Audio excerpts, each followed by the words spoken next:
என்ன காரணம் முதலமைச்சர் வராம விட்டது? இல்லை, முதலமைச்சர் வரல அப்படின்னு சொல்ல முடியாது. முதலமைச்சரை வர வைக்கிறத தவிர்த்தலான்னு சொல்லி எங்களுடைய இதெல்லாம் முன்னாடி அனுமானிச்சு தானே நீங்க இந்த இல்லை, நாம் என்ன வெளியிட நினைச்சோம்னா வந்தீங்க? இவரை தமிழ்நாட்டில் தான் ஒரு மிகப்பெரிய ஒரு கூட்டம் கூடும், ஒரு பெரிய இது வரும். டெல்லிங்கும் போது அது தலைநகர், அது அவ்வளோ பெருசாக இருக்காது அப்படின்னா. அப்போ முதலமைச்சரே கேட்டார், நான் வரல அப்படின்னு சொல்லிட்டா அவங்க தேவையில்லாத ஏதாவது வதந்திகள் வருமான்னு சொல்லும்போது அவர் என்ன சொன்னார்னா, இன்விடேஷன் கொடுத்தவங்களே இல்லை சார் நீங்க வேண்டாம் வராதீங்கன்னு சொல்றது எந்த விதத்துல மாண்பு உள்ளதாக இருக்கிறது? இல்லை, மாண்புங்கிறது ஒவ்வொருத்தருடைய. திரு விஜய் அவர்களுக்கு ஏதோ ஒரு சங்கடம் இருக்கிறது, அதன் காரணமாக தான் அவர் வேணான்னு சொல்லிட்டாரு, அந்த திட்டம் பனால் ஆயிடுச்சு அப்படின்னு சில அச்சு ஊடகங்களே செய்திகளாக வெளியிடுகிறார். ஒரே ஒரு விஷயத்தை மட்டும் இங்கே ஞாபகத்தில் வச்சுங்க. என்னுடைய நடவடிக்கைங்களை நான் எப்படி நடந்துக்கணும்னு ஒரு நிகழ்ச்சி நடத்தணும்னா அந்த நிகழ்ச்சி நடத்துகிறவங்களுக்கு தான் அதனுடைய வலியும் கஷ்டமும் தெரியும். தமிழகத்தை சேர்ந்த முக்கிய பிரமுகர்கள் யாருமே அதை வாங்குறதுக்கு தகுதியானவங்க இல்லைன்னு நினைக்கிறீங்களா? எங்க புத்தகத்தை வெளியிட தமிழில் வெளியிட போறோம்ல. திரு லாலு யாதவ் அவர்களை கூப்பிட்டுருந்தா நீங்க சரியான, ஏன்னா இவர்கள் எல்லாம் அவர் கூட சரி, இவரை கூப்பிட்டதுனால நான் தப்பு. 11க்கு மேற்பட்ட பிரதமர்களை பிடரி பிடிச்சி உலுக்கியிருக்காரு. பிடரியை பிடித்து உலுக்கி இருக்கிறாருன்னு சொன்னீங்க. பிரதமர்களின் பிடரி பிடி அதில் ராஜீவ்காந்தி அடக்கமா? தளபதி ஸ்டாலினுக்கு நான் கேடமாக இருப்பேன், அம்மையார் ஜெயலலிதாவுக்கு நான் அரணாக இருப்பேன், இப்படி என்று வரிசையா சொல்லிட்டு வர்றார். இப்ப அடுத்த கட்டமாக தளபதி விஜய் அவர்களுக்கு நான் சேனாதிபதியாக கேடயமாக இருக்கிறேன் என்று சொல்கிறார். எங்க இருக்கிறோமோ, எந்த கூட்டணியில் இருக்கிறோமோ, இருக்கிற வரைக்கும் அந்த கூட்டணியை திமுகனுடைய பொருளாளர் டிஆர் பாலு காலையில் 5:30 மணிக்கு தலைவர் வைகோ வீட்டுக்கு வராரு. முதல்வர் அவர்களுடைய துணைவி யாரு? அவங்க பிறந்த ஊர் இருக்கிற தொகுதி சீர்காழி. அங்கே எப்படி நம்ம சின்னம் போட்டி போடாமல் இன்னொரு சின்னத்தை போட்டி போடுறதுன்னு சொல்லி கேட்குறாங்க. அவ்வளவு இன்னல்களை நீங்க தாங்கிக்கிட்டு இருக்க சொல்லி அந்த நேரத்தில் நீங்க வெளியே வந்திருக்கலாமே. அந்த நேரத்தில் தேர்தலை புறக்கணிச்சிருக்கலாமே. ஏற்கனவே தேர்தலை புறக்கணித்த வரலாறு மதிமுக இருக்கே. அதாவது 2 MP ஜெயிச்சுட்டா கட்சிக்கு அங்கீகாரம் கிடைச்சிரும், கட்சிக்கு அங்கீகாரம் கிடைக்க விடாம பண்ணுன்றதுக்காக தான் ஒரு MP சீட்டை கொடுத்து ஒரு ராஜ்யசபா சீட்டை கொடுத்தாங்க. தாவேக்கா தான் உங்களுக்கு ஆப்ஷனுங்கிறது எப்போ உங்களுக்கு தோணுச்சு? தாவேக்கா தான் எங்களுக்கு ஆப்ஷனுங்கிறது எங்களுக்கு தோணவே இல்லை. எது வரைக்கும் தோணலன்னு சொன்னால், முதல்வர் அவர்கள் தலைவர் வைகோ அவர்களை அவங்களுடைய தோழமையில் இருக்கக்கூடிய கட்சிகளை விட ரொம்ப வீரியமாகும் இதுக்கு இந்த கூட்டணி நான் தான் அப்படிங்கிற அந்த துணியில பேசுற மாதிரி வெளியே இங்க மட்டும் இல்ல, கூட்டணியில் இருக்கும்போது அந்த. வணக்கம் நேர்களே, இன்றைய நமது சிறப்பு நேர்காணலில் மதிமுகவுடைய துணை பொதுச் செயலாளர் சென்னை மாமன்ற உறுப்பினர் திரு சு ஜீவன் அவர்கள் நம்முடைய இணைந்திருக்கார். பேசுவோம். வணக்கம். வைகோ அவர்களுடைய நாடாளுமன்றத்தை அவர் பேசியிருக்கக்கூடிய தொகுப்பு டெல்லியில் வெளியிடப்படுகிறது. அதற்காக முதலமைச்சர் கூட்டிருந்தார். ராகுல் காந்தி அவர்கள் வெளியிட முதலமைச்சர்கள் பெற்றுக்கொள்வதா, முதல் பிரதியை பெற்றுக்கொள்வதாக என்ன காரணம் முதலமைச்சர் வராமல்? இல்லை, முதலமைச்சர் வரல அப்படின்னு சொல்ல முடியாது. முதலமைச்சரை வர வைக்கிறத தவிர்த்தலான்னு சொல்லி எங்களுடைய பொதுச் செயலாளர் முடிவு பண்ணாங்க. ஏன் அப்படின்னு சொன்னால், அப்போது நீட்டுக்கு எதிரான போராட்டம் டெல்லியில், அது இன்னும் நீர் பூத்த நெருப்பாக இருக்குது. ரெண்டாவது, நாங்கள் ஏற்பாடு பண்ணியிருக்கிற அரங்கம் ஒரு 600 பேர் தான் உட்கார்ற மாதிரி அந்த இருக்கைகள் இருக்கும். இப்போ ஏறக்குறைய நம்ம பார்த்தோம்னா சென்னையிலேருந்து இப்போ எங்கள் இயக்க தோழர்களே இப்போ நாங்கள் எங்கள் மூலியமாக ரயில் டிக்கெட் பதிவு பண்ணதே கிட்டத்தட்ட ஒரு 800 பேருக்கு நெருங்கிட்டாங்க. அதுக்கப்புறம் விமானங்கள் மூலமாக வருது, அவங்க தனித்தனியாக வருதுன்னு சொல்லி எப்படியும் ஒரு 1000 தாண்டும். அப்போ ஒரு இட நெருக்கடி ஏற்படும். இன்னொன்று என்னன்னா, இவர் தமிழ்நாட்டினுடைய முதலமைச்சர் வராரு, ஒரு திரையுலகத்தில் மிகப்பெரிய பிம்பமாக இருந்தவர் வராரு அப்படின்னு சொல்லும்போது அதை பார்க்கறதுக்கு ஒரு கூட்டம் கூடும். அந்த கூட்டம் கூடும் போது கூட்ட நெரிசல் ஏற்படும். அந்த கூட்ட நெரிசல் ஏற்படும் போது தேவையில்லாத ஒரு கூட்டம் உள்ளே பூந்து ஏதாவது விரும்பத்தகாத விஷயங்களை பண்ணுறதுக்கான வாய்ப்புகள் இருக்குது அப்படிங்கிற மாதிரியான ஒரு உணர்வு எங்கள் உயிரினும் மேலான தலைவர் வைகோ அவர்களுக்கு ஏற்பட்டுச்சு. அதுதான் சார். நீங்க இதெல்லாம் முன்னாடி அனுமானிச்சு தானே நீங்க இந்த. இல்லை, நாம என்ன நினைச்சோம்னா, இவரை தமிழ்நாட்டில் தான் ஒரு மிகப்பெரிய ஒரு கூட்டம் கூடும், ஒரு பெரிய இது வரும். டெல்லிங்கும்போது அது தலைநகர், அது அவ்வளோ பெருசாக இருக்காது அப்படின்னு தான் முடிவு பண்ணாங்க. ம். ஆனால் தலைவர் அவர்கள் வந்து அழைப்புதெல்லாம் ரெடி பண்ணி டெல்லிக்கு போன பிறகு, டெல்லியில் போன பிறகு அங்கே ஒரு சில பேரை சந்தித்து பேசும்போது கொள்ளும்போது அதனுடைய தாக்கம் வேறு மாதிரியா இருக்கதா உணர்ந்தார். ம். 2வது நாங்கள் தேதி வாங்கும்போது இந்த நீட் போராட்டம் இல்லை. ம். நீட் போராட்டம் இல்லாத நேரத்தில் தேதி வாங்கணும். இந்த ம். போராட்டத்தினுடைய வீரியம் இன்னும் அடங்கலைன்னு நாங்கள் நினைக்கிறோம். அப்போ வந்து இந்த தேவையில்லாத வீண் நிகழ்வுகள் நடந்துடக்கூடாதுன்றதுக்காக தான் முதலமைச்சரை சந்தித்து தலைவர் வைகோ அவர்கள் நேரடியாக சொன்னாங்க. அப்போ முதலமைச்சரே கேட்டார், நான் வரல அப்படின்னு சொல்லிட்டா அவங்க தேவையில்லாத ஏதாவது வதந்திகள் வருமான்னு சொல்லும்போது அவர் என்ன சொன்னார்னா, நான் ஒரு 35 வருஷமாக நானும் பார்க்காததா, நான் எதிர்கொள்ளாததா, அது எல்லாத்தையும் பார்த்துக்கலாம். சென்னையில் தமிழாக்கம் வெளியிடுறேன். சென்னையில் தமிழாக்கம் வெளியிடும்போது அதில் நீங்கள் வந்து பண்ணுங்கள், நம்ம அது நல்ல விதமாகவே பண்ணிக்கலாம். தேதி இதெல்லாம் வந்து பிறகு நம்ம முடிவு அத பண்ணிக்கலாம். நான் புரிஞ்சுக்கிறேன். இப்ப நீங்க முதலமைச்சர சந்திச்சு வைகோ அவர்கள் வந்து சொல்லி இந்த மாரி சொல்லியிருந்தாங்க. இப்ப நீங்க சொல்றீங்க. நேத்து ஒரு செய்தியாளர் சந்திக்கும்போது அதுதான் சொல்லியிருந்தாங்க. அரங்கம் ரொம்ப சின்னது. பாதுகாப்பு காரணங்களுக்காக கருதி. 2 கேள்வி எழுது. முதல் கேள்வி நான் வச்சேன். ஏற்கனவே வந்து இதை திட்டமிட்டு தான் வந்து முதலமைச்சர்ட்ட நேரம் வாங்கி தான் அத குடுத்துருக்கீங்க. 1. 2வதாக வந்து முதலமைச்சருக்கு ஒரு நீங்க இந்த மாரி நீங்க வரணும் என்று கோரிக்கை வைத்துவிட்டு, அதுக்கப்புறம் வேண்டாம் அப்படின்னு நீங்க சொல்றது வந்து, மாண்புமிகு முதலமைச்சர் அத சொல்லியிருந்தா சரியானதாக இருக்கும். வைகோ அவர்களே இன்விடேஷன் குடுத்தவங்களே, "இல்ல சார் நீங்க வேண்டாம், வராதீங்கன்னு" சொல்றது வந்து எந்த விதத்தில மாண்பு உள்ளதாக இருக்கிறது? அப்படிங்கிற கேள்வி வருது. இல்லை, மாண்புங்கிறது வந்து ஒவ்வொருத்தருடைய மனநிலையை பொறுத்து தான். முதலமைச்சர் முது அவர் அவர் வந்து அப்படி ஒரு மாண்பு இல்லாமல் தாங்கிட்ட வந்து தலைவர் வைகோ சொல்லிட்டார் அப்படின்னு அவர் நினைக்கல. ஒரு சீனியர் அரசியல்வாதி, நல்லது கெட்டது தெரிஞ்சவர், எதுலேயுமே வந்து தீர்க்கமாக ஆராய்ஞ்சு முடிவெடுக்கக்கூடியவர். அதனால் அவர் சொல்கிறார் அப்படிங்கும்போது அதில் ஏதோ ஒரு காரணம் இருக்கும் அப்படின்னு சொல்லி அவரும் உணர்ந்துக்கிறாரு. அப்படின்னா, டிஏபி வாயிலாகவோ, அல்லது செய்தி அரசியல் வாயிலாகவோ ஒரு இது மாரி வந்து நிகழ்வுகள் இருக்கு. பங்கேற்க முடியாத ஒரு சூழல் உருவாகியிருக்கு அப்படின்னு, இன்னார் கேட்டுக்கொண்டதன் அடிப்படையில் பங்கேற்கலன்னு சொல்லியிருந்தாரு. யார் அதை அவர் சொல்ல வேண்டிய அவசியம் இல்லையே. ம். அதாவது ஒவ்வொரு விஷயத்துக்கும் வந்து விளக்கம் சொல்லிட்டு இருந்தால் ஆட்சி நிர்வாகம் எப்படி பண்ணுறது? இன்வைட் பண்ற நீங்க தானே சார் சொன்னீங்க. இன்வைட் பண்ணுறது நாங்கள் தான் சொல்லிட்டோமே. நாங்கள் தான் அதே தலைமைச் செயலகத்தில் முதலமைச்சரை பார்த்துட்டு வந்தோடனே ம். தலைவர் வைகோ அவர்கள் பத்திரிகையாளர் சந்திப்பில் சொல்லிட்டாங்க. ம். அதுக்கு மேலே வேற என்ன பண்ணணும்? இல்ல, அவங்க தரப்புல சொல்லியிருந்தா அது சரியானதா யாரு? இருந்திருக்காதா? இல்லை, நீங்கள் உங்கள் பார்வையில் நீங்கள் அப்படி பார்க்குறீங்க. எங்கள் பார்வையில் பொது பார்வையில அப்படிதானே சார் இருக்கும். இப்ப எ நீங்க ஒரு விருந்தினராக கூப்பிடுறீங்க. ம். அவர் விருந்தினர் வந்து வர முடியாத ஒரு சூழல் இருக்குது. அல்லது இந்த மாரி ஒரு பிரச்சனை இருக்கு அப்படிங்கிறத, ஒரு பொது விஷயமாக சொல்லதான் சரியானதா இருக்கு. அப்ப நீங்க கூப்பிட்டவங்களே வேண்டான்னு சொல்றது எந்த விதத்துல சரி? அதே விருந்தினர்ட்ட என் சூழ்நிலை சரியில்லை, நான் ஏற்பாடு பண்ணது சரியாக ஏற்பாடு பண்ண முடியல, உங்களை சரியாக உபசரிக்க முடியாது, அதனால் இன்னொரு நாளைக்கு நம்ம விருந்தை வச்சுக்கலான்னு சொல்லி விருந்து ஏற்பாடு பண்ணவங்கன்னு சொல்லலாம் இல்லையா?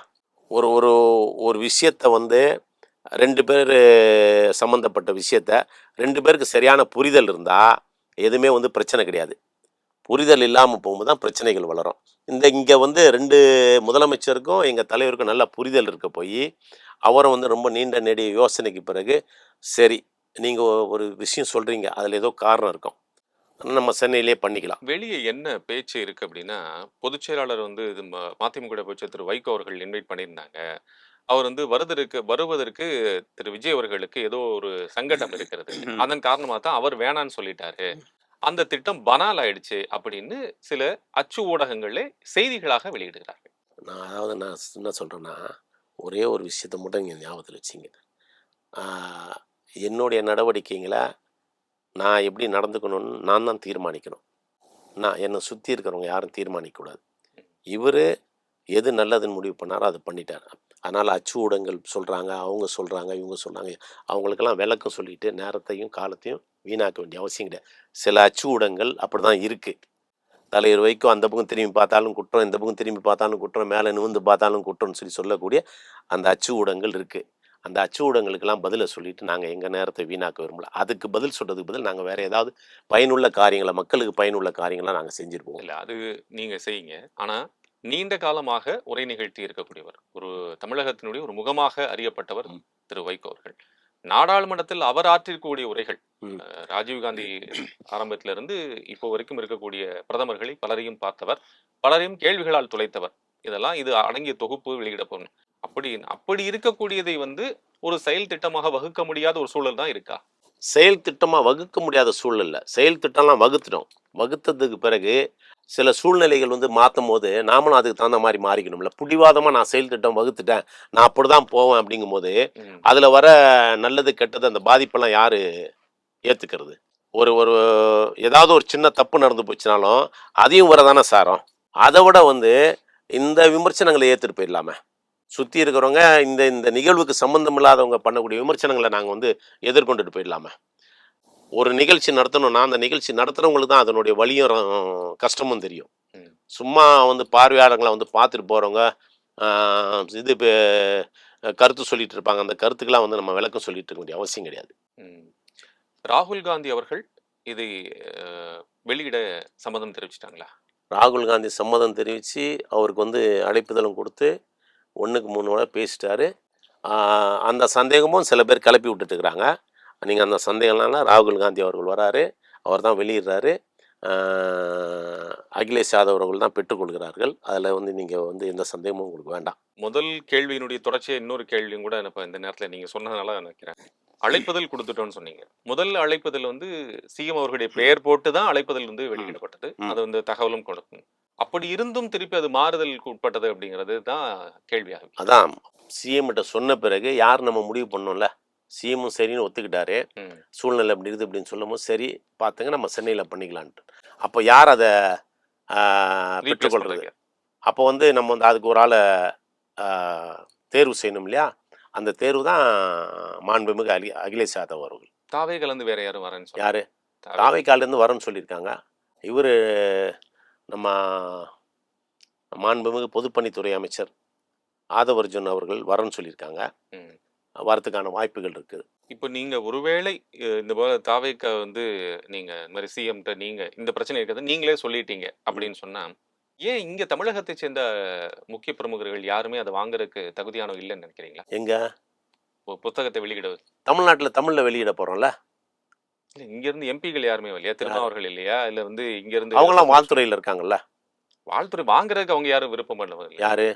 திருமாவர்களோ ராஜா அவர்களோ அல்லது வந்து அங்க இருக்கக்கூடிய டெல்லியில பண்றதுனால டெல்லியில வந்து அங்க அவருடைய நட்பு வட்டார் நெருங்கிய நட்பு வட்டாரத்தை பயன்படுத்திக்கலாம். எம்பி தானே சார் அப்படின்னு பண்ணிக்கலாம்.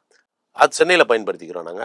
இங்க இருக்கக்கூடிய அகிலேஷ் யாதவ் வந்து முலாயம் சிங் யாதவ் நீங்க வெளியிடுறீங்க அப்படின்னா ஒரு நியாயம் இருக்கு. வைகோ அவர்கள் நீண்ட பயணத்தில் இருந்தவர்கள் சொல்லி அகிலேஷ் யாதவ் வெளியிட்டார், திருமாவர்கள் வாங்க கூடாதா? அவருக்கு வந்து மாநில செயலாளர்கள் அவருக்குன்னு டெல்லியில பண்ற ஒரே ஒரு நிகழ்ச்சி. அப்போ அவருடைய நட்பு வட்டாரத்தை அங்கேயும் வந்து மதிக்கணும், அங்கேயும் கௌரவிக்கணும்னு நினச்சி அவர் தலைவர் வைகோ அவர்கள் அதை நிகழ்ச்சியை வந்து வடிவமைச்சு ஏற்பாடு பண்ணியிருக்காரு. தமிழ்நாட்டில் பண்ணும்போது தமிழ்நாட்டில் வந்து யாரை வச்சு பண்ணணும் என்ன பண்ணணும்னு சொல்லி அவர் திட்டமிட்டு பண்ணுவார். தமிழக முதலமைச்சரை தான் நீங்க இன்வைட்டியா கூப்பிட்டு. ஆமா, தமிழக முதலமைச்சர் வர வேண்டும் சூழல் இருக்குன்னு நீங்க சொல்லிட்டீங்க. தமிழ்நாட்டினுடைய பிரதிநிதியாக யாரோ ஒருத்தர் அங்க வாங்க கூடாது. தமிழ்நாட்டினுடைய பிரதிநிதிகள் வாழ்த்துறைக்கு நிறைய பேர் வராங்க. தமிழ்நாட்டினுடைய முதலமைச்சர் ஏன் கூப்பிட்டோன்னு சொன்னா தமிழகத்தினுடைய முதல் குடிமகனுங்கிறதுனால அவரை கூப்பிட்டோம். இப்போ சூழ்நிலை சரியில்லாதனால அவர் சென்னையிலேயே வச்சு நம்ம பண்ணிக்கலாம் அப்படின்னு சொல்லி தான் இது பண்ணியிருக்கோம். ஆனால் நம்ம வந்து அங்கே வட மாநிலத்தில் பண்ணும்போது வட மாநிலத்தினுடைய தலைவர்கள் இவரோட நெருங்கி பழகினவங்க அவங்களெல்லாம் வச்சு ஒரு இது பண்ணுவோன்னு பண்றாரு. அதுல என்ன தப்பு இருக்குது? அவரே கேட்கல. அது நீங்க எதனால அப்படி பண்ணீங்கன்னா, இப்ப நீங்க சொன்னீங்க முலாயம் சிங் யாதவ் அவர்களை கூப்பிட்டு வந்தா நீங்க சொல்றீங்க, திரு லாலு யாதவ் அவர்களை கூப்பிட்டு வந்தா நீங்க வந்து சரியானது. ஏன்னா இவர்கள் எல்லாம் அவரு கூட சரி இவரை கூப்பிட்டதுனால என்ன தப்பு? தவறுனே கேட்கல, என்ன காரணம் தான் கேட்கறேன். இவருக்கு அவரை பிடிச்சிருக்கு கூப்பிட்டுருக்காரு. அதாவது நான் என் நிகழ்ச்சியை நான் எப்படி நடத்தணும்னு நான் விரும்புகிறேனோ அப்படி தான் பண்ண முடியும். அதை அவர் நிகழ்ச்சியை வந்து அவர் விரும்பி ரசித்து அதை இப்படி பண்ணணுன்னு பண்ணுறாரு. அதில் வந்து ஒன்றும் தவறு இல்லையா? தவறு சரி, நான் மீண்டும் சொல்கிறேன், நான் கேள்வி தவறு என்று நான் வைக்கவில்லை. என்ன காரணம்னு தான் நான் கேட்குறேன். இந்த காரணத்தை புரிஞ்சுக்கிறது தான் நான் முயற்சி பண்ணுறேன். அதாவது காரணங்கிறதெல்லாம் ஒன்றும் கிடையாது. அவருக்கு அவரை வச்சு பண்ணணும்னு தோணிடுது பண்ணுறாரு, அவ்வளோதான். As simple as that. அவ்வளோதான். நீங்கள் அதோட அதை முடிச்சுக்கணும். அதுக்கு பின்னாடி திரும்பி என்ன காரணம்னு கேட்டால் காரணத்தை என்கிட்ட சொல்லுவார் அவர். நான் அவர்கிட்ட போய் கேட்க முடியுமா? நீங்கள் துணை பொதுச் செயலாளர் தான். அதுக்காக நான் வந்து எல்லாமே போய் கேட்க முடியாதுல்ல. ஒரு இயக்க நிகழ்ச்சி அப்படிங்கும்போது நான் அந்த இயக்க நிகழ்ச்சியில் என்ன பண்ணலாம் ஏது பண்ணலாம் அவர் நாடாளுமன்றத்தில் பேசுனது. நாங்கள் வந்து அந்த நிகழ்ச்சி நூலில் நீங்கள் உள்ள கேள்வி கேட்குற அளவுக்கு வந்து அது பெரிய விவகாரமாக நான் நினைக்கல. அந்த நாடாளுமன்றத்தில் அவர் பேசின அந்த பேச்சினுடைய தொகுப்புகளை வெளியிடுறது நான் வந்து எப்படி பார்க்குறேன்னு சொல்லி சொன்னால், அந்த புத்தகங்கள் வந்து எதிர்காலத்தில் அரசியலில் பயணிக்க விரும்பக்கூடிய இளைஞர்களுக்கு, மாணவர்களுக்கு அது பெரிய ஒரு வழிகாட்டியாக இருக்கும். இப்போ உள்ள சூழலுக்கு வந்து தலைவர் வைகோ அவர்கள் ஒரு அரசியல் பல்கலைக்கழகமாக விளங்குறார் அப்படிங்கிறது எங்களுடைய பார்வை. அதனால் வந்து அவர் ஒரு நிகழ்ச்சியை பண்ணுறாரு. அந்த நிகழ்ச்சியில் வந்து குற்றம் குறைகளை கண்டுபிடிச்சி, இல்லை இது ஏன் அப்படி செய்யலை அப்படி செய்யலைன்னு கேட்குறத விட, இந்த நிகழ்ச்சி நல்லா நடக்குது, இன்னும் நல்லா நடக்கணுங்கிற எண்ணத்தை, அந்த வாழ்த்தக்கூடிய எண்ணம் வந்து ஒவ்வொரு தமிழக மக்களுக்கும் வரணும். அதுவும் அரசியல் விரும்பிகளுக்கு, அரசியல் வந்து கூர்ந்து கவனிக்கிறவங்களுக்கு வரணும். சரி, ஒரு 1300க்கு மேற்பட்ட முறை உரையாற்றியிருக்கிறாரு. அதில் பல பிரச்சனைகளை பேசியிருக்கிறாரு. அந்த பல பிரச்சனைகளுடைய தொகுப்பு வந்து வெளியில் வருது. கிட்டத்தட்ட வந்து 11க்கு மேற்பட்ட பிரதமர்களை வந்து பிடரி பிடிச்சி உலுக்கியிருக்காரு. அப்பேற்பட்ட ஒரு ஜாம்பவானுடைய நூல் வெளியில் வருது. இந்த நூல் வெளியீட்டு விழா நிகழ்ச்சி நல்லா நடக்கணும் அப்படிங்கிற எண்ணம் தான் வரணும். அந்த நீங்க குறிப்பிட்ட வார்த்தை நான் உங்ககிட்ட இருந்து கடன் வாங்குறேன். பிடரியை பிடித்து உலுக்கி இருக்கிறாருன்னு சொன்னீங்க. பிரதமர்களின் பிடரி பிடி அதில் வந்து ராஜீவ்காந்தியும் அடக்கமா? நான் எல்லாரையும் தான் சொல்றேன். இல்ல, அவருடைய மகன்கிட்ட தான் நீங்க புத்தகத்தை ஆமா. வெளியிட்டிருக்கீங்களா கேட்க. அது அவர் ஏத்துக்கிறாரா? நீங்க உங்க கடமையை செஞ்சிருக்கிறீங்கன்றாரா? என்ன சொன்னார் ராகுல் காந்தி? அவர்கிட்ட சொல்லும் போது இவர் சொல்லியிருக்காரு. உங்க தந்தையாரை நான் கடுமையாக விமர்சனம் பண்ணி பேசியிருக்கேன், கடுமையாக இது பண்ணியிருக்கேன்னா, அது பார்லிமெண்ட்ல நீங்க மக்கள் பிரதிநிதியா நீங்க உங்க கடமையை செஞ்சிருக்கிறீங்க, இதுக்கும் அதுக்கு என்ன சம்பந்தம் அப்படின்னு தான் கேட்டார் அவரு. ராகுல் காந்தி வர ஒப்புதல் கொடுத்து விட்டார், சம்மதம் தெரிவித்தார். திரும்பவும் சொல்றேன், வர ஒப்புதல் கொடுத்துட்டாரு, வராரு, சம்மதம் தெரிவித்தார். கன்ஃபார்ம். இப்ப இந்த பேச்சுகளை அவர் வைத்து எதுவும் பார்க்கல, அவர் அந்த மாதிரி எதுவும் இல்ல. எந்த பேச்சு? திரு வைகோ அவர்கள் வந்து ராஜீவ்காந்தி அவர்களை பேசி இருக்குது, நாடாளுமன்றத்தில் இவர்கள் கேள்விகளை தொலைத்திருக்கிறது நீங்க சொன்னதன் அடிப்படையில். அப்படி இருந்தால் ராகுல் காந்தி வந்து அதற்கு வந்து விமர்சனமோ எந்த விதமான ஆட்சேபனையும் தெரிவிக்கல வரேன்னு சொல்லிட்டாரு. ஆமா. ஏன் உங்ககிட்ட வரமாட்டேன்னு சொன்னாரா? என்கிட்ட வரமாட்டேன், உங்ககிட்ட என்ன சொல்லியிருக்காருன்னு வரேன்னு சொல்லிட்டாருன்னு தானே பேர் போட்டிருக்கிறோம். எதுக்காக அந்த கேள்வி கேட்கறேன்னா, திரு விஜய் அவர்கள் வந்து அது முதற் காப்பி பெற்றுக்கொள்வார் அப்படிங்கிற அடிப்படையில் திரு ராகுல் காந்தி வர சம்மதித்து விட்டார் அப்படிங்கிற ஒருவேளை அந்த சமிக்கைகள் சரியானதாக இருந்துருச்சா அப்படின்னு புரிஞ்சுக்கிறது தான் நான் கேட்டேன். எது? எந்த சமிக்கைகள்? இப்ப வந்து விஜய் அவர்கள் வரல அப்படின்னு உடனேயே அவர் வந்து அகிலேஷ் யாதவ் வந்து அதை வாங்கிக்கிற முதல் பிரதியை வாங்கிக்கிறாரு அப்படின்னு சொன்ன, சரி ஓகே அப்படின்னு சொல்லிட்டாராங்கிற. எல்லாம் ஓகேன்னு சொல்லி தான் எல்லாம் ரெடி பண்ணியிருக்குது. திட்டமிட்டபடி ராகுல் காந்தி அவர்கள் வெளியிட அகிலேஷ் யாதவ் பெற்றுக்கொள்கிறார்கள். சரி, இப்ப அதுக்கான ஏற்பாடுகள்லாம் எப்படி இருக்கு? ஏற்பாடுலாம் நடந்துட்டு நீ தலைவர் வந்து டெல்லி புறப்பட்டு போயிட்டாரு. போயிட்டு மற்ற வேலைகள் அங்கே பார்ப்பாங்க. திரும்பி இன்னும் வந்து அழைப்புதல் கொடுக்காம உள்ள ஒரு 4-5 முக்கிய பிரமுகர்களுக்கு வந்து நீ கொண்டு போய் கொடுப்பாரு. அந்த முக்கிய பிரமுகர்கள் வந்து திரு பேபி அவர்கள், திரு டி ராஜா, அது யாருன்னு எனக்கு தெரியல. அதுல அவர்களாம் நிகழ்ச்சிக்கு பங்கேற்கிறாங்க. ஓகே, நீங்க சொன்னீங்க 800 பேர் இங்க இருந்து வந்து ட்ரெயின் மூலியமாகவே வந்து புக் பண்ணிருக்கோம் அப்படின்னு. ஆளே 600 பேருக்கு அப்படிங்கிறத சொன்னீங்க. 800 பேர் எப்படி உள்ளடக்க போகிறார்கள்? இந்த சிக்கல்கள், இந்த பிரச்சனைகள்லாம் அதுல இருக்கா? அது போய் தான் ஏற்பாடு பண்ணோம். என்ன பண்ணோம், வெளியில வந்து ஒரு கிரவுண்ட் இருக்குது. அந்த கிரவுண்ட்ல ஒரு எல்இடி வைக்கலாம், வச்சுட்டு அங்கே ஒரு 250-300 சேர் போடலாம், அது பண்ணலாம். அதை போய் பார்த்தா தான் தெரியும். இப்போ தலைவர் போயிருக்காரு, அவர் என்ன திட்டமிட்டு வச்சிருக்காருன்னு தெரில. நான் 2ஆம் தேதி பிற்பகலுக்குள்ளார போயிடுவேன். போயிட்டு பார்த்துட்டு என்ன பண்ணலாம் ஏது பண்ணலான்னா அங்கே போயிட்டு நாங்கள் வந்து ஒருங்கிணைஞ்சு மற்ற தமிழகத்திலிருந்து அனைத்து பகுதிகளிலிருந்தும் வகைகள் இது வந்து நான் சொல்கிறது வந்து ட்ரெயினில் மட்டும் இந்த அளவுக்கு. அதுக்கப்புறம் விமானங்கள் மூலமாக வரவங்க அவங்கவுங்க அது தனியாக இருக்குது. எனக்கு கொள்ளளவை தாண்டி உள்ளே வருகின்ற போது எப்படி ரொம்ப சிக்கலாக இருக்குன்னு ஓரளவுக்கு தாக்கு பிடிச்சிடலாம். வைகோ அவர்கள் வந்து இப்போ பேசியிருக்கக்கூடிய பேச்சு என்ன சொன்னாங்கன்னா, இந்த அரசுக்கு நாங்கள் வந்து ஒரு கேடயமாக இருப்போம் அப்படின்னு சொன்னாங்க. உடனே பல்வேறு விமர்சனங்கள் அதை ஒட்டி எழுந்திருக்கிறதன். அவர் வந்து சொன்னது ரொம்ப முக்கியமான கன்னி வெடிகளை தாங்கக்கூடிய, அதை எடுக்கக்கூடியவர்கள், இந்த போர்ல வந்து முன்னாடி போய் கன்னி வெடிகளை எடுக்கக்கூடியவர்களாக நாங்கள் இருப்போம், மதிமுகவை சேர்ந்தவர்கள் இருப்போம், நான் தான் வந்து சேனாதிபதிகள் ஒருவனாக இருப்பேன் அப்படின்னு சொல்கிறார். திரு வைகோ அவர்கள் கேடயமாக, திமுகவுக்கு நான் கேடயமாக இருப்பேன், தளபதி ஸ்டாலினுக்கு நான் கேடயமாக இருப்பேன், அம்மையார் ஜெயலலிதாவுக்கு நான் வந்து அரணாக இருப்பேன், இப்படி என்று வரிசையா சொல்லிட்டு வர்றார். இப்ப அடுத்த கட்டமாக வந்து தளபதி விஜய் அவர்களுக்கு நான் சேனாதிபதியாக கேடயமாக இருக்கிறேன் என்று சொல்கிறார். தொடர்ச்சியா அடுத்தடுத்து ஒண்ணு சொல்லிட்டு வர்றார். இப்ப கடைசி இங்க வந்து நின்றுக்கிறாரு என்ற விமர்சனம் அவர் மேல வைக்கப்படுது. இல்லை, இப்போ வந்து நாங்கள் கூட்டணியில் இருந்தோம். கூட்டணியில் இருந்த எல்லா கூட்டணியிலையும் வந்து நாங்கள் அப்படி தானே இருந்தோம்.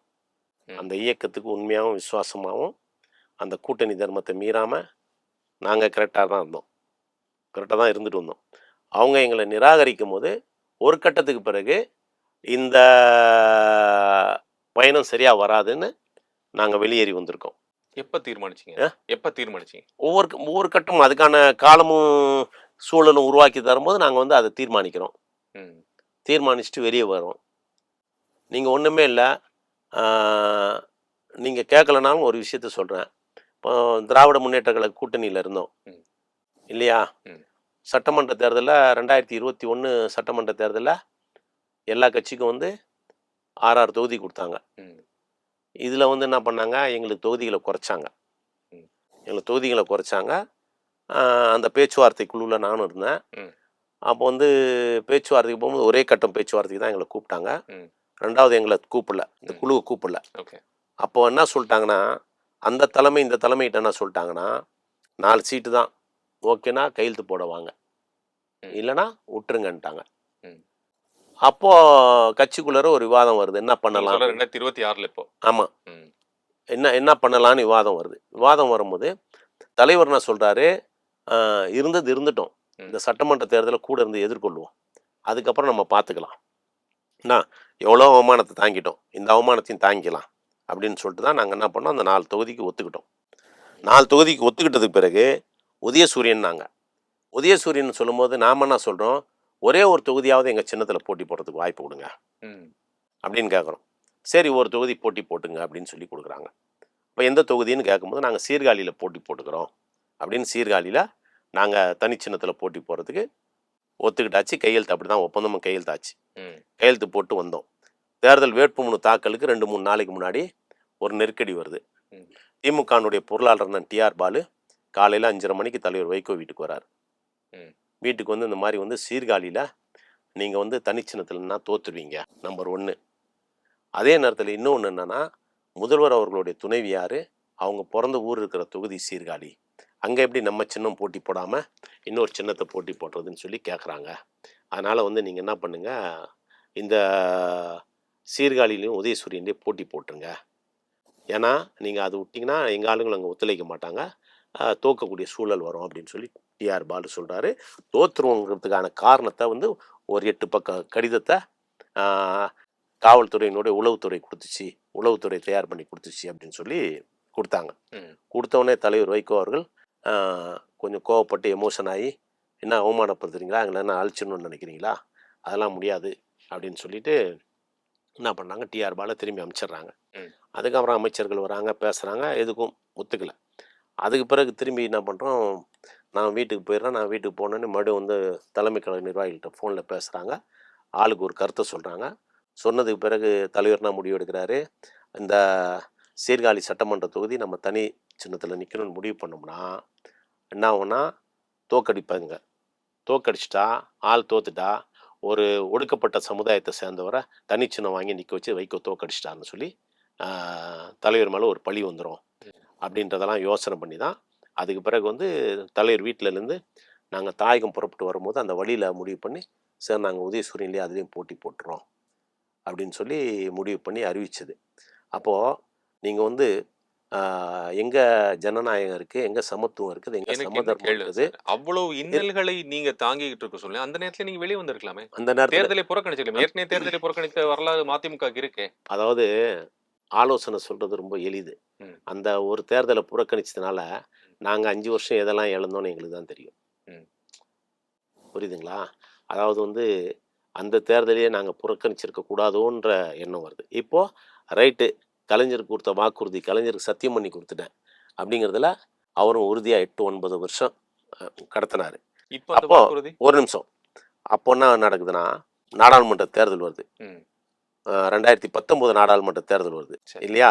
அந்த நாடாளுமன்ற தேர்தலில் என்ன பண்ணுறாங்க, அண்ணனுக்கு ஒரு ராஜ்யசபா சீட்டு கொடுத்துறோம், இவருக்கு வந்து ஒரு எம்பி சீட்டு, ஒரு எம்பி சீட்டுன்றாங்க, ஒரு எம்பி சீட்டுன்றாங்க. அதை நம்ம திருச்சி கேட்டு வாங்குறோம், துரை வைக்கோ நிறுத்துகிறோம். அப்போது எங்களுக்கு வந்து அந்த நேரத்தில் 2 எம்பி ஆகுது. அப்போ நாங்கள் என்ன நினச்சோன்னா, திராவிட முன்னேற்ற கழகத்தினுடைய தலைவரும் திராவிட முன்னேற்ற கழகமும் பரவாயில்ல, தலைவர் வந்து உச்சி மேலே வச்சு கொண்டாடுறாங்க, அதனால தான் தலைவருக்கு வந்து கஷ்டம் கொடுக்காம ராஜ்யசபா கொடுத்துட்டாங்க அப்படின்னு நினச்சோம். நமக்கு மரியாதை கொடுக்குறாங்க. நினச்சோம். அதுக்கு பிறகு 2வது நாடாளுமன்ற தேர்தல் 2024 வருதா? ஆமா. 2024 வந்தோடனே ஒரு எம்பி. சீட்டுங்கிறாங்க, ஒரு எம்பிங்கிறாங்க. ம். அப்போ என்ன சொல்கிறாங்க, ராஜ்யசபா அப்படிங்கும்போது அதுக்கு தான் இன்னும் 1 வருஷம் இருக்குல்ல, ம். நம்ம பேசிக்கலாம், அண்ணனுக்கு பண்ணாமல் யாருக்கு பண்ண போகிறோம் அப்படின்னு சொல்லி இது பண்ணிட்டு, இவருக்கு இப்போ அண்ணனுக்கு பண்ணாமல் யாருக்கு பண்ண போகிறோம் அப்படின்னு சொல்லிட்டு ம். என்ன பண்ணுறாங்க, ஒரு எம்பி சீட்டு கையெழுத்து வாங்குறாங்க. ம். ஒரு எம்பி சீட்டு கையெழுத்து வாங்கினோடனே அடுத்த ராஜ்யசபா கொடுக்கல. தேமுதிக. ஒரு கமல்ஹாசன் கொடுக்குறாங்க. ஓகே. அதுக்கப்புறம் வந்து அடுத்து வர ராஜ்யசபா தேமுதிகவுக்கும் காங்கிரஸுக்கும் கொடுக்குறாங்க. ம். நாங்கள் முதல் தேர்தலில் வந்து 2 எம்பி சீட் நம்ம கிடச்சிருச்சு, தலைவர் கஷ்டப்படாமல் கொடுத்துட்டோம் அப்படின்னு சொல்லி நாங்கள் சந்தோஷப்பட்டோம். ம். ஆனால் 2 எம்பி ஜெயிச்சிட்டா கட்சிக்கு அங்கீகாரம் கிடைச்சிரும், ம். கட்சிக்கு கட்சிக்கு அங்கீகாரம் கிடைக்க விடாமல் பண்ணுன்றதுக்காக தான் ஒரு எம்பி சீட்டை கொடுத்து ஒரு ராஜ்யசபா சீட்டை கொடுத்தாங்க. ம். புரியுதா? இதெல்லாம் வந்து அவர் அவ்வளோ தெளிந்த அரசியல்வாதியாக இருந்தாலும் கலைஞருக்கு கொடுத்துட்ட வாக்குறுதியை காப்பாற்றணுங்கிற நோக்கத்தோடையே வந்தார். ஒரு கட்டத்துக்கு பிறகு நீயே வெளியே போன்னு சொல்லி கழுத்தை பிடிச்சி வெளியில் தள்ளக்கூடிய சூழலை உருவாக்கி 4 சீட்டு தான், விருப்பம் இருந்தால் கையெழுத்து போட வாங்க அப்படின்னு சொல்லிட்டு அந்த நேரத்தில் சடனாக வெட்டிட்டு வந்தால் என்ன முடிவு எடுக்கிறது? ம். அப்போ என்ன சொல்லுவாங்க, தேர்தலுக்கு தேர்தல் வைகோக்கு இதே வேலை அப்படின்வாங்க. மற்ற யார் எந்த முடிவு எடுத்தாலும் விமர்சனம் பண்ண மாட்டாங்க. ஆனால் இவர் ஒரு முடிவு எடுத்துட்டா மட்டும் தேர்தலுக்கு தேர்தல் வைகோக்கு இதே வேலை தான். 9 வருஷம் அவங்களோட பயணிச்சது போயிடும். ம். இந்த சடனாக கட்சியினுடைய நன்மைக்காக எடுத்த முடிவுக்கு ஒரு பெரிய விமர்சனம் வரும். இவருடைய அந்த 82, 83 வயசுல இவருக்கு வந்து இந்த சூழல்ல வந்து இப்படிப்பட்ட விமர்சனங்கள்லாம் அவரே தான் சொல்றாரு. நான் வந்து ஜெயலலிதா அவர்களுடன் நான் 2006ல போனது வந்து இப்பவும் ஒரு பெரிய தவறாக நான் கருதுகிறேன். அதை வந்து நான் ஒரு லீடர்ஷிப் குவாலிட்டி இல்லாம நான் இருக்கிறேன். என்னுடைய அவைத்தலைவர் வந்து எல்லாரெல்லாம் என்னென்ன சொல்றாங்களோ அதை நான் கேட்டு போட்டு நான் செஞ்சுட்டேன். அந்த தப்பை நான் பண்ணிட்டேன். அதே மாதிரி திமுகவுடன் கூட்டணி வச்சது நான் ஒரு பெரிய தப்பு பண்ணிட்டேன் அப்படின்னு சொல்றாரு. இப்போ ரிட்ராஸ்பெக்ட் பண்ணி இத்தனை வயசுக்கு அப்புறம் நீங்க சொல்வது வந்து அந்த நேரத்தில் நீங்க எடுத்திருக்கக்கூடிய முடிவு நீங்களே ஒரு சரியான முடிவு எடுத்திருக்கலாம் நீங்க கருதலாமே. அதுல என்ன பிரச்சனை இருக்கு? அந்த 4 சீட்டு வேணான்னு சொல்லி வரும்போது மீண்டும் ஒரு விமர்சனம், மீண்டும் அவரை வந்து தூத்துவாங்க. இன்னொன்று சொல்கிறேன் கேளுங்க, அவரை நாங்கள் கூட்டணியில் இருக்கும்போதே திமுகவில் சில பேரை விட்டு விமர்சனம் பண்ண வைக்கிறது, இது பண்ண வைக்கிறது, இதெல்லாம் வந்து நீங்களும் முகநூல் பக்கங்கள் அதில் இருந்தால் நீங்களும் பார்த்துருப்பீங்க. இதெல்லாத்தையும் நாங்கள் தாண்டி கடந்துட்டு வந்ததுக்கு காரணம் வந்து இந்த தேர்தலை எதிர்கொண்டுட்டு அப்புறம் முடிவு எடுப்போம். என்ன லாபமோ நஷ்டமோ வந்தாச்சு, இதில் அறுத்துட்டு போனோம்னா தேவையில்லாத ஒரு இன்னும் வந்து நம்ம பலகீனப்படுத்தப்படுவோம், பலகீனமாக நம்மளை நினைப்பாங்க. அதனால் வேண்டாம் இருப்போம்னு சொல்லி சகிச்சுட்டு இருந்தாச்சு. இருந்துட்டு இப்போது வெளியில் வந்துட்டோம். வெளியில் வந்து நாங்கள் எங்கள் பாதையில் நாங்கள் பாட்டுக்கு போயிட்டுருக்குறோம். போயிட்டு இருந்தாலும் விமர்சனங்கள் தொடருது. அந்த விமர்சனங்களை நாங்கள் பொருட்படுத்தாமல் நாங்கள் பாட்டு எங்கள் பயணத்தை தொடர்றோம். தாவேக்காவுக்கு கேடயமாக சேனாதிபதிகளில் ஒருவராக திரு வைகோ அவர்கள் இருக்கிறார்கள் என்று சொல்கிறார். அதுதான் சொல்கிறேன்ல, எங்கே இருக்கிறோமோ எந்த கூட்டணியில் இருக்கிறோமோ இருக்கிற வரைக்கும் அந்த கூட்டணிக்கு உண்மையாகவும் விசுவாசமாகவும் இருப்போம். கூட்டணி எங்களை வந்து நிராகரிக்கிற வரைக்கும் கூட்டணியில் நாங்கள் விசுவாசமாக இருப்போம். கூட்டணி எங்களை நிராகரிக்கிற மாதிரி நாங்கள் உணர்ந்தா நீங்கள் ஏற்கனவே இருந்த கட்சி நிர்வாகத்தை மறந்துடுங்க. இப்போ வந்திருக்கிற நிர்வாகம் முற்றிலும் புதிய நிர்வாகம். இது எல்லாமே வந்து தலைவர் வைகோ வந்து நிர்பந்தம் பண்ணக்கூடிய நிர்வாகம் கிடையாது. தலைவர் வைகோன்னா முடிவு எடுக்கிறாரோ அது கட்டுப்படுற நிர்வாகம் தான் இப்போ அமைஞ்சிருக்குது. இதுக்கு முன்னாடி வந்து தலைவரை விட சீனியருங்க தான் இருந்தாங்க. தலைவரோட சீனியருங்க தான் அவருடைய நிர்வாகத்தில் இருந்தாங்க. அப்போ அவங்க என்ன பண்ணாங்க, அந்த தலைவரோட சீனியருங்கிறதுல தலைவர் அவங்க மேலே வச்சுருக்கிற மரியாதையில் அவருக்கு ஒரு நெருக்கடியை கொடுத்து, அவருக்கு ஒரு சங்கடத்தை கொடுத்து, அவரை அப்போக்கப்போ கூட்டணி மாற வச்சது பூரா அவங்க தான் மாற வைப்பாங்க. அவங்க தான் அப்புறம் கட்சியும் மாறுவாங்க. ஆமாம், கட்சிக்குள்ளே இருக்கிறாங்க. அவங்களே வந்து கூட்டணி மாற வைப்பாங்க. அதுக்கப்புறம் அவங்களே கட்சியும் மாறுவாங்க. இதுதான் கடந்த காலத்தில் நடந்திருக்குது. இப்போ அமைஞ்சிருக்கிற தலைவரை சுற்றி இருக்கிற நிர்வாகம் பூரா தலைவர் என்ன சொல்கிறாரோ அதை மட்டும் கேட்குற நிர்வாகம். அதனால் வந்து இனி எதிர்காலத்தில் வந்து எங்களுக்கு அந்த மாதிரியான நெருக்கடிகள் வராது. இனி வந்து மறுமலர்ச்சி திமுகவுக்கு இப்போ தான் வந்து நல்ல காலம், நல்ல சூழல் பிறந்திருக்குதுன்னு நான் சொல்லுவேன். மறுமலர்ச்சி ஆயிருக்குன்னு நினைக்கிறீங்க? ஆமாம், மறுமலர்ச்சி திமுக ஒரு மறுமலர்ச்சி. இப்போ தாவேக்காவுக்கு நகரணும் திமுக வந்து இப்போ நீங்கள் சொல்கிறீங்க திமுக எங்களை வந்து அவமானப்படுத்தினாங்க, எங்களுக்கு நிறைய சிக்கல்களை உருவாக்குனாங்க, நாங்களே வெளியே போகணுங்கிற சூழலை உருவாக்குனாங்களா நிற்கும். தாவேக்கா தான் அவங்களுக்கு ஆப்ஷனுங்கிறது எப்போ உங்களுக்கு தோணுச்சு? தாவேக்கா தான் எங்களுக்கு ஆப்ஷனுங்கிறது எங்களுக்கு தோணவே இல்லை. சரி, எது வரைக்கும் தோணலன்னு சொல்லி சொன்னால், முதல்வர் அவர்கள் தலைவர் வைகோ அவர்களை அவருடைய இல்லத்தில் வந்து சந்திக்கிற வரைக்கும் தாவேக்கா ஆப்ஷன் எங்களுக்கு தோணலை. என்ன முதல்வர் அவர்கள் தலைவர் வைகோ அவர்களை வீட்டில் வந்து சந்திக்கும் போது அந்த அவங்களுடைய லிஸ்ட்டில் பார்த்தீங்கன்னா முதல்ல வந்து எங்களுக்கு வர தகவல் வந்து முதல்வர் வந்து இங்கே தான் வரதா தகவல். எங்க தாயத்துக்கா இல்ல வீட்டு தலைவர் வைகோ வீட்டுக்கு வரதா தான் தகவல். ம். அதுக்கு பிறகு தான் வந்து முதல்வருக்கு வந்து சில மூத்த அதிகாரிகள், முன்னாள் முதலமைச்சர் இருக்கிறாரு, அவரை பார்த்துட்டு இங்கே போகிறதா நல்லா இருக்கும், நீங்கள் வந்து முன்னாள் முதலமைச்சரை பார்க்காம போனால் இங்கே போனால் சரியாக இருக்காது, அது வேறு மாதிரி விமர்சனம் வரும்னு சொல்லி முதல்வர் அவர்களுக்கு சொன்னதனுடைய விளைவாக 2 மணிக்கு வந்து முன்னாள் முதலமைச்சரை பார்த்துட்டு 3 மணிக்கு தலைவர் வைகோவை பார்க்குற மாதிரி திட்டம் மாற்றப்பட்டது. ஆனால் நியாயமாக வந்து 2 மணிக்கு தலைவர் வைகோவை பார்க்குற மாதிரி தான் முதல்வருடைய திட்டம். சரி, அவரை பார்த்துட்டு இங்கே வந்தாங்க. வந்ததுக்கு பிறகு அதுக்கு பிறகு தான் வந்து சரி 1967 அண்ணா வெற்றி பெற்றதுக்கு பிறகு தன்னை எதிர்த்த தன்னை ஆதரிக்காத எல்லா தலைவர்களையும் போய் பார்த்து அண்ணா வந்து வாழ்த்து பெற்றாரு, அவங்களுடைய பரஸ்பர அன்பை நாடினார். அந்த அண்ணானுடைய அந்த பாதையில் 67க்கு பிறகு ஒரு முதலமைச்சர் ஆனவர் நம்மளை தேடி வீட்டுக்கு வந்திருக்கிறாரு. அதே நம்ம கூட்டணியில் இருந்த கட்சியினுடைய தலைவர் கூட முதலமைச்சர் ஆனோன்னு நம்மளை பார்க்க வரல, நம்ம மதிச்சு வந்திருக்கிறாரு. அவருடைய போக்கு எப்படி இருக்குன்னு பார்ப்போம்னு சொல்லி பார்த்துட்டு அதுக்கு பிறகு தான் ரைட்டு சரி இந்த சூழலுக்கு இது சரியாக இருக்கும். அதாவது வந்து இது தலைவர் வைகோனுடைய முடிவு மட்டும் கிடையாது, ஒட்டுமொத்த இயக்க தொண்டர்களுடைய முடிவும் தாவேக்காவோட இணக்கமாக இருக்கிறாங்கிறது தான் முடிவு. அதான் எங்களுடைய பொதுக்குழுலையும் எதிரொலிச்சது. மதிமுகவுடைய அடுத்த கட்ட நகர்வுகள் என்னவா இருக்க போதும் இப்போ அடுத்து? ஏன்னா ரொம்ப இணக்கங்கள்ல இப்போ இருக்கக்கூடிய இந்த கூட்டணி வச்சிருக்கக்கூடிய மதிமுக, காங்கிரஸ், இடதுசாரி இயக்கங்கள், விசிக, இந்த கூட்டணி, அதாவது தாவேக்காவுடன் கூட்டணி அங்கம் வைக்கக்கூடியவர்கள் இப்போ கூட்டணிக்கு அடுத்ததாக ஒரு பேர் வைக்கலாம், அடுத்த இதெல்லாம் சொல்லியிருக்காங்க. ஆனா இதற்கு ஒரு பிரதானப்பட்டவராக திரு வைகோ தான் அறியப்படணும் அப்படிங்கிற நோக்கம் இருக்கா? இல்ல, அப்படி எந்த நோக்கமும் கிடையாது. திரு வைகோ அவர்கள் பேசுகிறது வந்து இப்ப மற்ற எல்லா கூட்டணி அங்க வைக்கக்கூடிய கூட்டணியும் இல்ல, தோழமையில் இருக்கக்கூடிய கட்சிகளை விட ரொம்ப வீரியமாகும், இதுக்கு இந்த கூட்டணி நான் தான் அப்படிங்கிற அந்த துணியில பேசுற மாதிரி வெளியே இங்க மட்டும் இல்ல, எல்லா கூட்டணியிலையும் அவர் அப்படிதான் பேசுவாரு. அதாவது வந்து அந்த கூட்டணிக்கு அந்த கூட்டணி கட்சியினுடைய தலைமைக்கு எந்த அளவுக்கு வந்து விசுவாசமாகவும் உண்மையாகவும் இருக்க முடியுமோ அந்த அளவுக்கு விசுவாசத்தையும் உண்மையும் காட்டுவார். கூட்டணியில் இருக்கும்போது அந்த கூட்டணியில் இருக்கிற கட்சியினுடைய தலைமை ஆட்சியில் இருந்தால் அந்த ஆட்சியை வந்து விமர்சனம் பண்ண மாட்டார்னா மக்கள் மத்தியில் மக்கள் மன்றத்தில் விமர்சனம் பண்ண மாட்டார். அது எங்கே சொல்லணுமோ யார்கிட்ட பேசணுமோ அவங்கள்ட்ட சொல்லி அந்த குறைகளை களைய சொல்லுவார். அதாவது உங்கள் ஆட்சி நடைமுறையில் வந்து இது இந்த தவறு இருக்குது, இதை நீங்கள் வந்து சரி பண்ணால் நல்லாயிருக்கும், இல்லைனா இது விமர்சனத்துக்கு உள்ளாகும், இது போராட்ட களங்கள் சந்திக்க நேரிடும் அப்படின்னு சொல்லி அந்த ஆட்சியினுடைய தலைவர்கிட்ட போய் ஆலோசனை சொல்லுவார். அதனால் வந்து இதில் லாப கண்ணோட்டம் இருந்தால் எதை பற்றியாவது யோசிக்கலாம், அவர்கிட்ட லாப கண்ணோட்டம் கிடையாது. அதனால் வந்து அவர் அவராக இருக்கிறார், எதுக்காகவும் எந்த சூழ்நிலையிலையும் தன்னை மாற்றிக்கிறது தயார் இல்லாதவராக இருக்கிறார். கூட்டணி எல்லாம் சேர்ந்துதான், இந்த தோழமை கட்சியெல்லாம் சேர்ந்துதானே ஒரு கூட்டணி உருவாகும். எது இப்போ இடதுசாரிகளோ தலைவர் வைகோ வந்து ஒரு மூத்த அரசியல்வாதிங்கிற முறையில் அதை ஆலோசனையாக சொல்கிறாரு. அவங்க அதை ஆலோசனையாக எடுத்துக்கிட்டாலும் சரி, விமர்சனமாக எடுத்துக்கிட்டாலும் சரி, அது அவங்க மனநிலையை பொறுத்தது. நீங்களும் அதுல அங்கம் வைக்கிறீங்க தானே, அவங்க எடுத்துக்கிறாங்கன்னு சொல்லி நம்ம போக முடியாது இல்ல. அங்கம் வகிக்கிறதுனால தான் ஒரு மூத்த அரசியல்வாதியா மூத்த அரசியல் தலைவராக வந்து ஒரு ஆலோசனையா சொல்றாரு, கூட்டணியில் இருக்கிறவங்க வெளியில வந்து அரசு விமர்சனம் பண்ணாதீங்க, எதுவாக இருந்தாலும் அந்த தலைமை கிட்ட சொல்லுங்க. முதலமைச்சர் முன்னாடி நடந்த அந்த கூட்டத்திலே சொன்னார். அதை முதலமைச்சர் சமீபத்தில் கூட்டியிருந்த அனைத்து தோழமை கட்சி தலைவர்கள் கூட்டத்திலே சொன்னார், தயவு செஞ்சு வந்து ஆட்சி மேலே ஏதாவது குற்றம் குறைகள் இருந்தால் அது நேராக வந்து முதலமைச்சரையோ இல்லை அவர் சார்ந்த பிரதிநிதிகள்கிட்டயோ சொல்லுங்கள், பொது வெளியில் விமர்சனம் வேணால் அதை தவிர்த்துருங்க, அதான் நல்லது அப்படின்னு சொல்லி சொன்னார். நேரடியாகவே சொன்னார்.